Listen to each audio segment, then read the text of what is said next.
ಧರ್ಮಸ್ಥಳ ಗ್ರಾಮದಲ್ಲಿ ಇಂದು ಮತ್ತೆ ಶೋಧ ನಡೆಯುವ ಸಾಧ್ಯತೆ ಇದೆ. 19 ದಿನಗಳಿಂದ ಅಸ್ಥಿ ಉತ್ಖನನ ಕಾರ್ಯ ನಡೆದಿದೆ. ಇನ್ನು 17 ಸ್ಥಳಗಳಲ್ಲಿ ಅಗೆಯಲಾಗಿದೆ. ಆದರೆ ಇಲ್ಲಿ 2 ಕಡೆ ಮಾತ್ರ ಅವಶೇಷಗಳು ಪತ್ತೆಯಾಗಿವೆ. ಇನ್ನು ಶುಕ್ರವಾರ ಕಾರ್ಯಾಚರಣೆಗೆ ಬಿಡುವನ್ನು ನೀಡಲಾಗಿತ್ತು. ಅಂದರೆ ನಿನ್ನೆ ಸ್ವಾತಂತ್ರ್ಯ ದಿನಾಚರಣೆಯ ಅಂಗವಾಗಿ ಕಾರ್ಯಾಚರಣೆಗೆ ಬಿಡುವನ್ನು ನೀಡಲಾಗಿತ್ತು.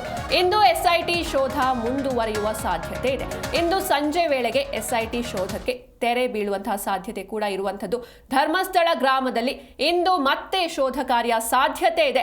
19 ದಿನಗಳಿಂದ ಅಸ್ಥಿ ಉತ್ಖನನ ಕಾರ್ಯ ನಡೆದಿದೆ. 17 ಸ್ಥಳಗಳಲ್ಲಿ ಅಗೆಯಲಾಗಿದೆ. ಇನ್ನು 2 ಕಡೆ ಮಾತ್ರ ಅವಶೇಷಗಳು ಪತ್ತೆಯಾಗಿವೆ. 6ನೇ ಪಾಯಿಂಟ್ ಹಾಗೂ 11A ಪಾಯಿಂಟ್ನಲ್ಲಿ ಮಾತ್ರ ಅವಶೇಷ ಪತ್ತೆಯಾಗಿರುವಂಥದ್ದು. ಇನ್ನು ಶುಕ್ರವಾರ ಅಂದರೆ ನಿನ್ನೆ ಕಾರ್ಯಾಚರಣೆಗೆ ಬಿಡುವನ್ನು ನೀಡಲಾಗಿತ್ತು.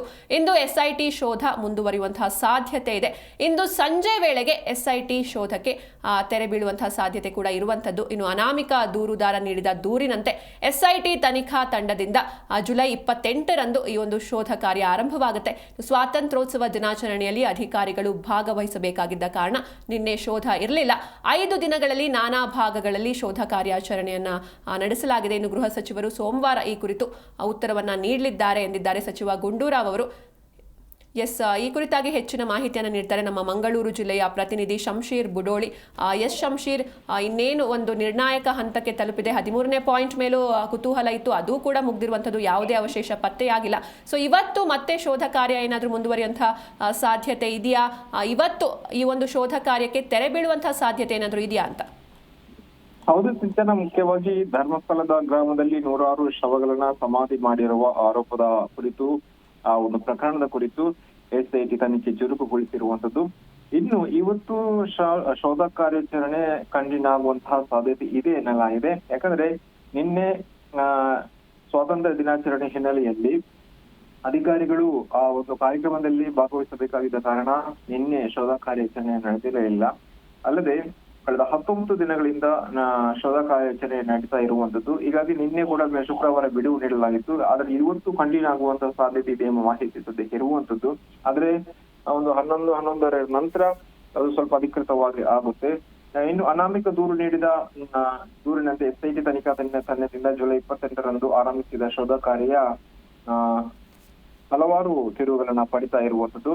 ಮುಖ್ಯವಾಗಿ ನಿನ್ನೆ ಕೂಡ ಮಂಗಳೂರಲ್ಲಿ ಮಾತನಾಡಿದ ಜಿಲ್ಲಾ ಉಸ್ತುವಾರಿ ಸಚಿವ ದಿನೇಶ್ ಗುಂಡೂರಾವ್ ಅವರು ಈ ಒಂದು ಪ್ರಕರಣಕ್ಕೆ ಸಂಬಂಧಿಸಿದಂತೆ ಸೋಮವಾರ ಸದನದಲ್ಲಿ ಗೃಹ ಸಚಿವರು ಒಂದು ಉತ್ತರವನ್ನ ನೀಡ್ತಾರೆ. ಹೀಗಾಗಿ ಎಸ್ಐಟಿಯ ಒಂದು ಹಂತದ ತನಿಖೆ ಅಥವಾ ಶೋಧ ಕಾರ್ಯಕ್ಕೆ ಇವತ್ತು ವಿರಾಮ ಬೀಳುತ್ತಾ ಎಂಬ ಅನುಮಾನ ಇರುವಂತದ್ದು. ಇದುವರೆಗಿನ ಕಾರ್ಯಾಚರಣೆಯಲ್ಲಿ ದೂರುದಾರ ತಿಳಿಸಿದಂತಹ ಯಾವುದೇ ಕುರುಗಳು ಕಂಡುಬಾರದ ಹಿನ್ನೆಲೆಯಲ್ಲಿ ಅಂದ್ರೆ ಎರಡು ಕಡೆ ಮಾತ್ರ ಅವಶೇಷ ಪತ್ತೆಯಾಗಿರುವಂತದ್ದು. 19 ದಿನಗಳಿಂದ ನಡೀತಾ ಇರುವ ಉತ್ಖನನಗಳಲ್ಲಿ 17 ಸ್ಥಳಗಳಲ್ಲಿ ಅಗೆತ ಮಾಡಿರುವಂತದ್ದು.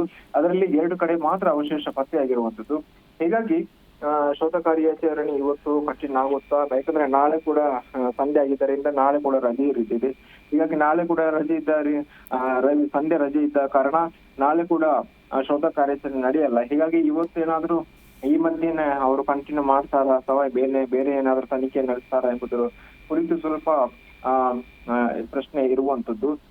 ಜೊತೆಗೆ ಸದನದಲ್ಲಿ ಸೋಮವಾರ ಈ ಒಂದು ಪ್ರಕರಣಕ್ಕೆ ಸಂಬಂಧಿಸಿದಂತೆ ಒಂದು ಹೋಮ್ ಮಿನಿಸ್ಟರ್ ಪರಮೇಶ್ವರ್ ಅವರು ಪ್ರತಿಕ್ರಿಯೆ ನೀಡ್ತಾರೆ ಅಂತ ಸಚಿವ ಗುಂಡೂರಾವ್ ಅವರು ಹೇಳಿರುವಂತದ್ದು. ಯಾಕಂದ್ರೆ ಬಿಜೆಪಿ ಪಕ್ಷದ ಸದಸ್ಯರು ಕೂಡ ಸದನದಲ್ಲಿ ಈ ಕುರಿತು ಪ್ರಶ್ನೆಯನ್ನ ಎತ್ತಿದ್ರು.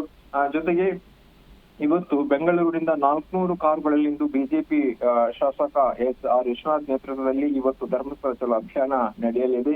ಈಗಾಗಲೇ ಅದಕ್ಕೆ ಚಾಲನೆ ಸಿಕ್ಕಿದೆ ಎಂಬ ಮಾಹಿತಿ ಕೂಡ ಸಿಕ್ಕಿರುವಂತದ್ದು. ಹೀಗಾಗಿ ಇವತ್ತಿನ ಶೋಧ ಕಾರ್ಯಾಚರಣೆ ಸುತ್ತ ಒಂದು ಕಣ್ಣು ಇರುವಂತದ್ದು ಸೂಚನಾ. ಓಕೆ, ಥ್ಯಾಂಕ್ ಯು ಶಂಶೀರ್ ಬುಡೋಳಿ ನಿಮ್ಮೆಲ್ಲ ಡೀಟೇಲ್ಸ್ಗಾಗಿ.